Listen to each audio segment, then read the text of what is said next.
Got here? We got a black kid killing a white kid. Hey guys, welcome back to my channel. As I always say, broke off your neck and come right in. At a track meet on April 2nd in Texas, two teenagers got into a confrontation when one kid asked the other to move from under their team's tent. Their names are Austin Metcalf, may his soul rest in peace, and Carmelo Anthony, 17 years of age. He admitted to stabbing Metcalf in self-defense. According to witnesses, it was pouring rain, so I can just only imagine both boys wanted to stay dry. Austin asked Kamelo to move from under the tent. Kamelo refused and stated, "Touch me and you will see what happened." And Metcalf did exactly that.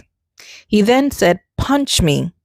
Metcalf grabbed him, and then Kamelo went into his bag and got a knife and stabbed Metcalf. Blood started pouring out of his chest all over his shirt while his brother held him. Carmelo ran away from the incident.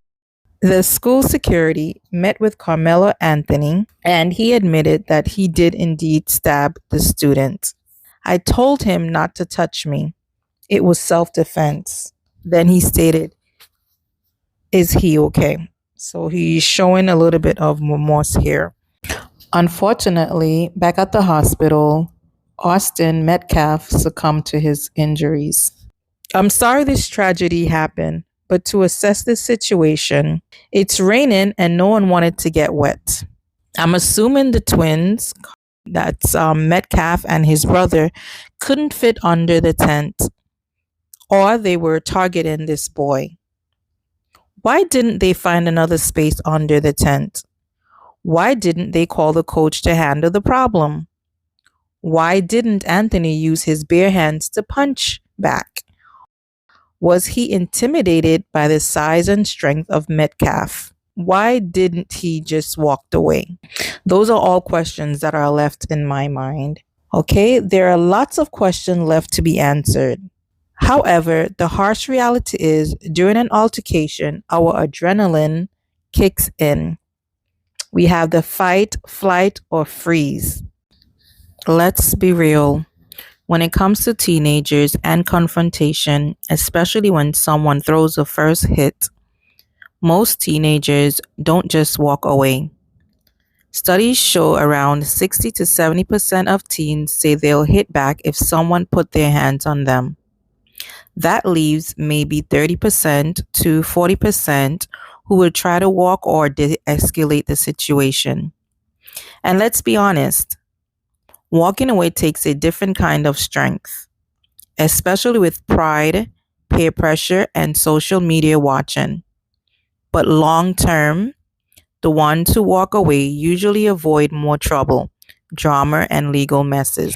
I must insert that this doesn't only apply to teenagers. This also happen in adults where they think after the action is done. I hear some people say he should have walked away. Yes, that's logical, but most people would have fought back, according to statistics. This has caused a division between blacks and whites. Is it a racial issue or is it a matter of wrong or right? This whole situation, it's messed up, and I think some adults are blowing this out of proportion and just taking sides. Neither sides, as a lawyer coming up says, neither side should be happy. No one should be rejoicing about this. It is a sad situation for the victim and the suspect as well. I just can't imagine my daughter getting into such a argument where she takes someone's life. I will see her life flash in front of my eyes, and that is exactly what's happening to Carmelo Anthony.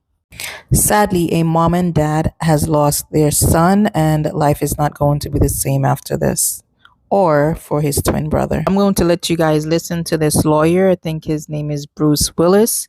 He is a father. He is a lawyer. He is also a content creator.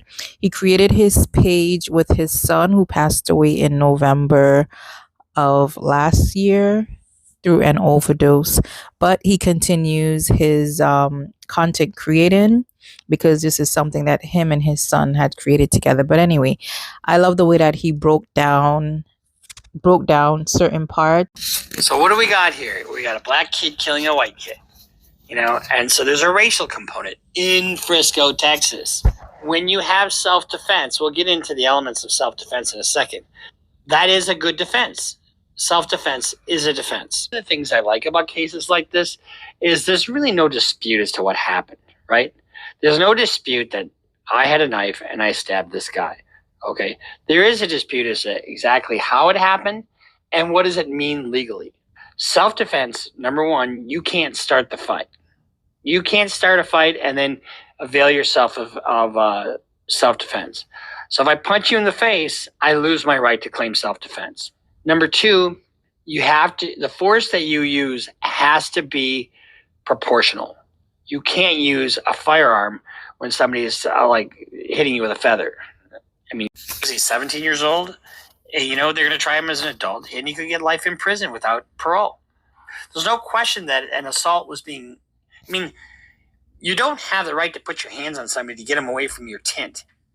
I mean, is this self-defense? It's going to come down to whether it was reasonable or not. That's really what it comes down to.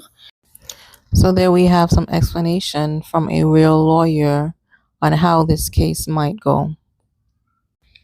As this come to an end, don't forget to like, subscribe, turn on your post notification bell, and comment down below.